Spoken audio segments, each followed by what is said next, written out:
Hey guys, welcome back to We Watched a Movie. I am Mike, and this is your horror franchise news. Texas Chainsaw Massacre is back in the news, and I've been wondering for a while now. By the way, I look like dirty road crap because I have had the flu all week, and it sucks, and I hate it, and I'm probably going to die. It's going to be fine, though. But Texas Chainsaw Massacre, we've been waiting since 2022's Texas Chainsaw Massacre, which, by the way, we liked quite a bit. Was it perfect? No. Did they rip off Halloween 2018 and in the worst possible way? Yeah, but it was a brisk, fun Texas Chainsaw Massacre movie where Leatherface gets his fuck on and we actually get to see a massacre. We're fans of that movie. So when it ends and they promise a follow-up to that where he's walking up to that little house in the middle of nowhere, we expected. This went to Netflix. A bunch of people watched it. Why wouldn't they just make another one? Well, apparently they're never ever gonna. I thought maybe just any of the journalists, any of them, during that big long press run for Alien Romulus would ask Fede Alvarez, like, hey, what's going on with that? But apparently no one asked at all. So I guess Fede Alvarez just moved on, not doing anything with it, because out of nowhere, this story comes from Deadline, but there's a back door to this one too.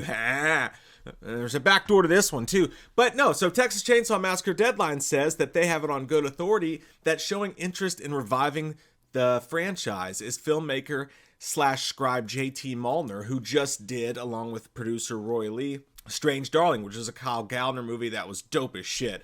One of the best original movies to come out last year. If you haven't seen it, you've got to get on that shit, man.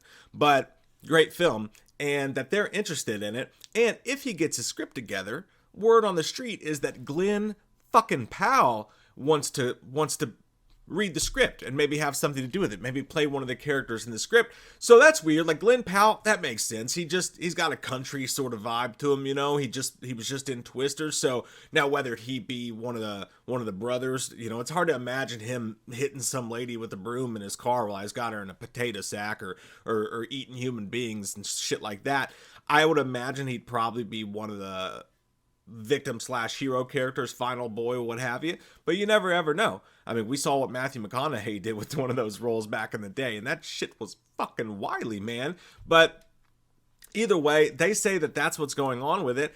And what chaps my ass about this is that we're going through this entire thing, right? This damn article goes back through the entire history of the franchise, back from the first day they even thought about it, talking about Tobe Hooper and all sorts of shit, and not once I gotta calm myself down. Not once do they mention 2022 and that the last movie that the franchise did left us on what was supposed to be the next movie. There's again why are people trying to pretend it doesn't exist? For God's sake, man, I'm a doctor, not a pool man. I don't understand it. I don't understand it one bit, but it says that there's no contracts yet, but they are hearing that Lionsgate, A24 among others, would be interested in that version of it, as well as the possibility of Neon.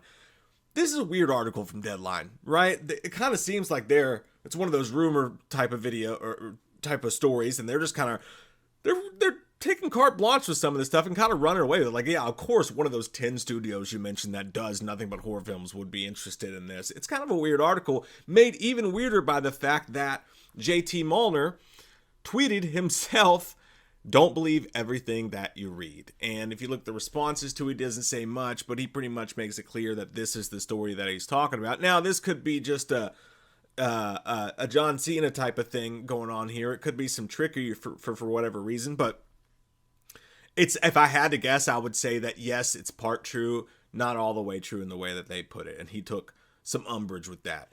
Maybe it's one of those things where he just doesn't want Lee Pace, what the fuck is his name? Brennan Gregerson, the white guy. Glenn Powell to be dragged into it without him, you know. Could be anything. We don't know. But yeah, he says don't believe everything you read. So I don't know. I don't know what's going on with it. So that's where Texas Chainsaw Massacre stands. I just want someone to tell me what the fuck is going on with the 2022 follow-up. Okay? What the fuck? Yeah, I know I'm talking weird shit. In other news, also shitty news, we all know, we just did a video about this explaining it in detail, what's going on with the Saw franchise with Saw 11, and it doesn't look good. They have now officially pulled it from its slot in the schedule and replaced it with the new Strangers movie, which, by the way, can I say, let's all give the Strangers Part 2 a chance. I know. They had no business remaking that fucking movie. None. At all. That was one of the stupidest remake choices in the history of mankind. It's one of the simplest things ever, And it was done about as good as you could do it. Why would you go just tell a very simple story? And that was dumb. But I have a feeling that the follow-up to this, where they go do their own thing, is why they did that. And I feel like we should give it all a chance. I'll give it a chance. However, it has taken the place of what was to be Saw 11 on the schedule in September of this year. However, Lionsgate did put out a notice that said, hey, we're not fucking leaving. They said on their own, they put a little Jigsaw post that says, I've seen the rumors. They say it's game over. You all should know me better than that. The game is never over. Or you could do it in a voice like, I've seen the rumors and they say it's game over. Whatever. So, Lionsgate's like, hey, we know you want to give us money for this, and we fucking love money. So we're going to figure this shit out. Don't you worry. But it's going to be a while. So we'll see what happens. I don't know. Speaking of damned fucking horror franchises, Crystal Lake actually has some official news. Now, this is news that we talked about on the channel like 4 months ago or so when it came out about Linda Cardellini possibly playing Mrs. Voorhees. She has officially signed on to play Mrs. Voorhees in the Crystal Lake TV series. Look, at this point, any actual sign that it's a fucking real thing that could actually happen for Jason, for Crystal Lake, to me is a good thing. I'm with you guys. I'm not big on that. I don't really give a shit about Pam Voorhees, okay? I really don't give a shit. Give us Jason in the woods killing people. It's a very simple formula. Why not just do that? But that being said, anything official happening is got to be looked at as a sign of improvement, because once the show comes out, then we get a step closer to actually seeing Jason. Because as they say, the only thing I don't like about this here is they do report it's official. She's going to play Pamela Voorhees, and they do call it a prequel series in here, which is a bummer. But they also do say in the expanded prequel series, which is basically what they were saying before. It's going to be a prequel, but not just a prequel. It's going to be a prequel sequel. So it's going to start as a prequel, but either go jumping back and forth in between timelines, which is what I hope for. I hope we can get some Jason in the first fucking episode, right? Tell us a little bit of the first story, then show us present day, and we get full on hockey mask Jason, and then back and forth. Just a little mix of that. I'd be fine with this. Now, if we have to wait a whole season before we get grown baby Jason, or just grown Jason, that's gonna suck balls. But we'll see what happens. Not a good, don't do it. Don't you fucking do it. I don't think they should. But that's pretty much all they say. And again, just look, any news about that, you got to look at it as good news. That's all I got to say about that. And let's end this with a little bit of good news, just a tiny bit of good news. First off, we all know Final Destination Bloodline's new trailer came out yesterday. I'm not going to watch it. Not going to watch it until we can watch it with you. We're watching it Saturday night at 8 p.m. Eastern. Our next live stream, me and Jay are going to watch it, do a live trailer reaction, as well as talk about all this week's horny news. I'm fucking sick, dude. All this week's news, Saturday night, 8 p.m. Eastern, so make sure you're there for that. But in other good news, Anaconda, the trailers that they've come out with this. Is someone actually there, Thor? Or are you guys just being dicks? Dicks.